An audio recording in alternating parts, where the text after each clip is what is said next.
আলাইকুম 2022-23 শিক্ষাবর্ষের অর্থাৎ অনার্স দ্বিতীয় বর্ষের শিক্ষার্থীদেরকে প্রত্যেককে জানাচ্ছি আজকের ক্লাসে এসে স্বাগতম।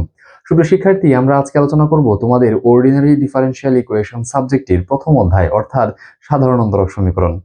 সুপ্রিয় শিক্ষার্থী, তাহলে চলো আমরা আজকের এই অধ্যায়টি শুরু করা যাক।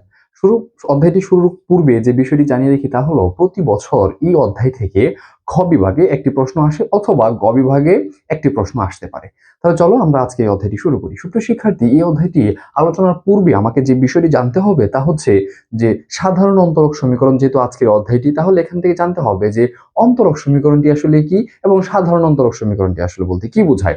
সুপ্রিয় শিক্ষার্থী, আমি হোয়াইট বোর্ডে লিখে রেখেছি যে অন্তরক সমীকরণের সংজ্ঞাটি হচ্ছে যে এক বা একাধিক স্বাধীন চলকের সাপেক্ষে এক বা একাধিক অধীন চলকের যে অন্তরজ বা অন্তরক সংযুক্তদের সমীকরণ, সেটিকেই বলা হয় অন্তরক সমীকরণ।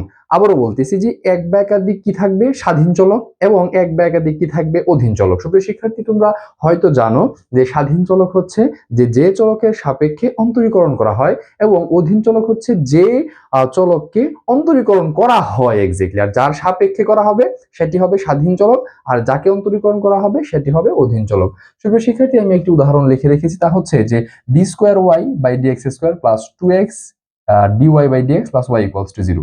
এই ক্ষেত্রে এই অন্তরক সমীকরণটিকে কোন চলকের সাপেক্ষে অন্তরীকরণ করা হয়েছে? x চলকের সাপেক্ষে। তাই এই x চলকটি হচ্ছে স্বাধীন চলক, এবং এই যে y কে কি করা হয়েছে, y চলককে অন্তরীকরণ করা হয়েছে, তাই সে হচ্ছে অধীন চলক। এই যে স্বাধীন চলকের সাপেক্ষে অধীন চলকের যে অন্তরজ এবং অন্তরক সংযুক্তদের সমীকরণ, সেটিকেই বলা হবে অন্তরক সমীকরণ। আশা করি বুঝতে পেরেছো। এরপরে আসা যাক যে অন্তরক সমীকরণ কয় প্রকার? দুই প্রকার। কি কি? সাধারণ অন্তরক সমীকরণ এবং আরেকটি হচ্ছে আংশিক অন্তরক সমীকরণ। সাধারণ অন্তরক সমীকরণটি কি? সাধারণ অন্তরক সমীকরণটি হচ্ছে যে একটি স্বাধীন চলকের সাপেক্ষে অন্তরীকরণ করব, এবং এরপরে যে অন্তরক সমীকরণটি পাবো সেটি হচ্ছে সাধারণ অন্তরক সমীকরণ। আর আংশিক অন্তরক সমীকরণটা হচ্ছে যে একাধিক স্বাধীন চলকের সাপেক্ষে এক বা একাধিক অধীন চলকের যে অন্তরজ বা অন্তরক সংযুক্ত যে সমীকরণ, সেটাকেই বলা হবে আংশিক অন্তরক সমীকরণ। সুপ্রিয় শিক্ষার্থী, উদাহরণের মাধ্যমে আমরা বিষয়টি আরো পরিষ্কার হব। এখানে আমি একটি উদাহরণ লিখেছি x d square y by d x square plus 2 dy dx minus 3y। এই ক্ষেত্রে স্বাধীন চলক হচ্ছে এক্স। আমরা পূর্বেই জেনেছি যে যার সাপেক্ষে অন্তরীকরণ করা হবে সেটি হবে স্বাধীন চলক, আর যাকে অন্তরীকরণ করা হবে সেটি হবে অধীন চলক। এই অন্তরক সমীকরণে স্বাধীন চলক আছে কয়টি? একটি, এবং তা কি? এক্স। এক্স এর সাপেক্ষে এই অন্তরক এক্স এর সাপেক্ষে কি করা হয়েছে? অন্তরীকরণ করা হয়েছে। আচ্ছা, তাই এটি হচ্ছে সাধারণ অন্তরক সমীকরণ। অন্যদিকে আংশিক অন্তরক সমীকরণটির সঙ্গে আমি কি বলেছিলাম যে একাধিক স্বাধীন চলক থাকবে। এখানে দেখো যে উদাহরণটি লিখেছি x del y del x plus y del del y plus n equals to n u. এক্ষেত্রে স্বাধীন চলক হচ্ছে এক্স এবং স্বাধীন চলক হচ্ছে ওয়াই। তাহলে এখানে স্বাধীন চলক পাইলাম কয়টি? দুইটি, তা হচ্ছে এক্স এবং ওয়াই। তাহলে আংশিক অন্তরক সমীকরণ এবং সাধারণ অন্তরক সমীকরণের মধ্যে পার্থক্য হলো যে সাধারণ অন্তরক সমীকরণের ক্ষেত্রে স্বাধীন চলক থাকবে একটি, আর আংশিক অন্তরক সমীকরণের ক্ষেত্রে স্বাধীন চলক থাকবে এক বা একাধিক স্বাধীন চলক থাকবে। এক থাকবে না, একাধিক থাকবে আর কি। একাধিক স্বাধীন চলক থাকবে, আর একটি থাকলে সেটি হয়ে যাবে কি? সাধারণ অন্তরক সমীকরণ। এরপরে আসো যে সাধারণ অন্তরক সমীকরণের মাত্রা এবং সাধারণ অন্তরক সমীকরণের ক্রম।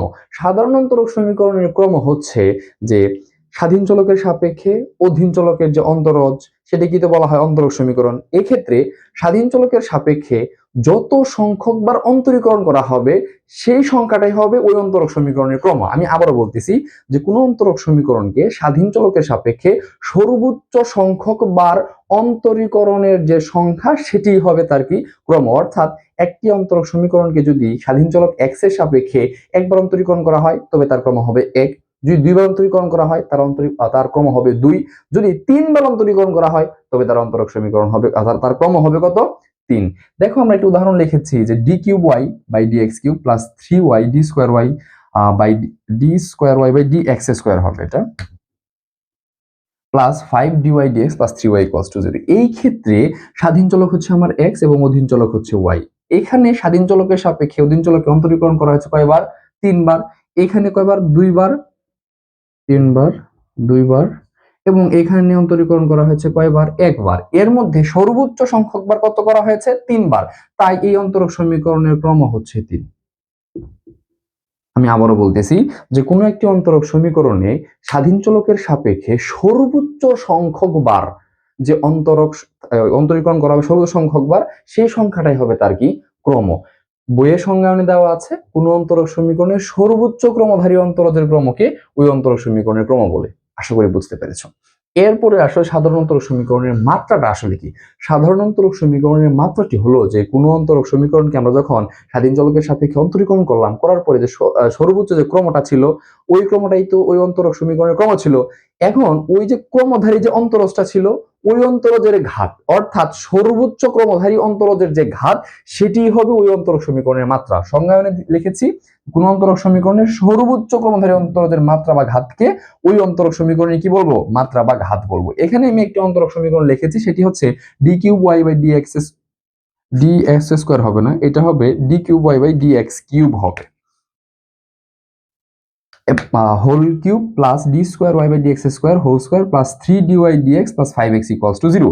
এই অন্তরক সমীকরণে ক্রমাগত 3। কেন, কিভাবে বুঝলাম? এখানে সর্বোচ্চ অন্তরীকরণ করা হয়েছে স্বাধীন চলক x এর সাপেক্ষে 3 বার, তাই এর ক্রম হচ্ছে 3, এবং এইখানে 3 এর উপরে যে ঘাত তা হচ্ছে 3, অর্থাৎ এই ক্ষেত্রে সর্বোচ্চ ক্রমের যে মাত্রা বা সর্বোচ্চ ক্রমধারী অন্তরজের যে ঘাত, সেটি হবে ওই অন্তরক সমীকরণের মাত্রা বা ঘাত। তাহলে এখান থেকে আমরা সিদ্ধান্ত নিলাম যে এই অন্তরক সমীকরণের ক্রম হচ্ছে কত? 3 এবং ঘাত হচ্ছে 3। আশা করি তোমরা বুঝতে পেরেছো। এরপরে যে বিষয়টি জানতে হবে সেটি আমি লিখে রেখেছি যে ঘাত কি হইতে পারবে না? ভগ্নাংশ বা ঋণাত্মক সংখ্যা হতে পারবে না। এটি মনে রাখবে, এটি আমরা যখন গাণিতিক অংশ সমাধান করব তখন এই বিষয়টি খুবই গুরুত্বপূর্ণ ভূমিকা পালন করবে, যে মাত্রা বা ঘাত কি হইতে পারবে না? ঋণাত্মক এবং ভগ্নাংশ হতে পারবে না। এরপরে এই অধ্যায়ের আরো গাণিতিক সমাধান করার ক্ষেত্রে আমাকে যে বিষয় জানতে হবে সেটি হচ্ছে আরবিটারি কনস্ট্যান্ট বা ইচ্ছামূলক ধ্রুবক। কোন অন্তরক সমীকরণে যতগুলো ইচ্ছামূলক ধ্রুবক থাকবে ওই সমীকরণকে আমরা স্বাধীন চলকের সাপেক্ষে তত সংখ্যক বার অন্তরীকরণ করব। আমি আবারও বলতেছি, সেটি হচ্ছে যে কোনো অন্তরক সমীকরণে যত সংখ্যক ইচ্ছামূলক ধ্রুবক থাকবে তত সংখ্যক বার ওই সমীকরণকে অন্তরীকরণ করব স্বাধীন চলকের সাপেক্ষে। একটি উদাহরণ লিখেছি, y equals to a plus b ln x plus c ln x whole square plus 3x square. এই সমীকরণে দেখো তো ইচ্ছামূলক ধ্রুবক আছে কতগুলো? 3টি ইচ্ছামূলক ধ্রুবক আছে, একটি হচ্ছে a, b এবং c। তাই এই অন্তরক সমীকরণকে স্বাধীন চলক x এর সাপেক্ষে আমরা কতবার অন্তরীকরণ করব? 3 বার অন্তরীকরণ করব। এই হচ্ছে মূলত প্রথম অধ্যায়ের বেসিক আলোচনা। এরপরে আমরা চলে যাব হচ্ছে গাণিতিক সমস্যা সমাধান করার ক্ষেত্রে। ঠিক আছে সুপ্রিয় শিক্ষার্থী, এখন আমরা সমাধান করব এক্সাম্পল 1। এক্সাম্পল 1 এ বলা আছে যে এই একটা অন্তরক সমীকরণ দেওয়া আছে এবং এ বলা আছে এই অন্তরক সমীকরণে কি করতে হবে? মাত্রা এবং ক্রম নির্ণয় করতে হবে। আমরা বেসিক ক্লাসে আলোচনা করেছিলাম যে মাত্রা বিষয়টি কি?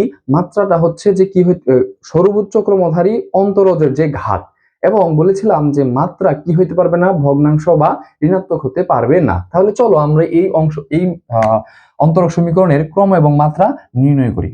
সমাধানের ক্ষেত্রে আমরা দেখব যে দেওয়া আছে প্রদত্ত অন্তরক সমীকরণ। এই অন্তরক সমীকরণটিকে কিভাবে লেখা যায়? এই অন্তরক সমীকরণটিকে এভাবে লেখা যায়, এই অংশটুকুকে এভাবে লেখা যায়। তা হচ্ছে যে d cube y d x cube whole to the power 4 minus 5x d square y by d x square plus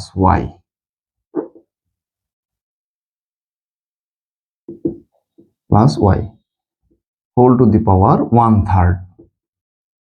এবং এই অংশটিকে এভাবে লেখা যায় যে dy dx whole square plus y square minus x 1/5। এখন দেখো তো এখানে যে ঘাত আছে সেই ঘাতটি কি আকারে আছে? ভগ্নাংশ আকারে আছে না? আমরা বলেছিলাম মাত্রা কখনো বা ঘাত কখনো কি হতে পারবে না? ভগ্নাংশ বা ঋণাত্মক আসতে পারবে না। তাই এই ভগ্নাংশের সমস্যা এড়ানোর জন্য আমরা এই যে ঘাতটি আছে সেই ঘাতটিকে 15তম ঘাত পর্যন্ত উন্নীত করলাম। এখন বলতে পারো যে ভাই আমরা এটাকে 15তম ঘাত পর্যন্ত কেন উন্নীত করলাম? দেখো তো 15কে 3 দিয়ে ভাগ যায়, 3 5 15, তার মানে 5 কি সংখ্যা আসবে? ভগ্নাংশ আসবে না, এটা কি পূর্ণ সংখ্যায় আসবে। আবার এখানে দেওয়া আছে 1/5, তার মানে এটাকে যদি 15তম ঘাত পর্যন্ত উন্নীত করি তাহলে 15কে 5 দিয়ে ভাগ যায়, 3 5 15। এক্ষেত্রেও কিন্তু আমরা ভগ্নাংশের যে সমস্যাটা তা এড়িয়ে যেতে পারি। তাই আমরা এই অন্তরক সমীকরণের ঘাতকে 15তম ঘাত পর্যন্ত উন্নীত করে পাই। এক্ষেত্রে এই অংশটুকুকে লেখা যায় d cube y d x cube whole square minus 5x d square y d x square plus y 1/3 into 15 equals to dy dx square plus y square minus x 1/5 into 15।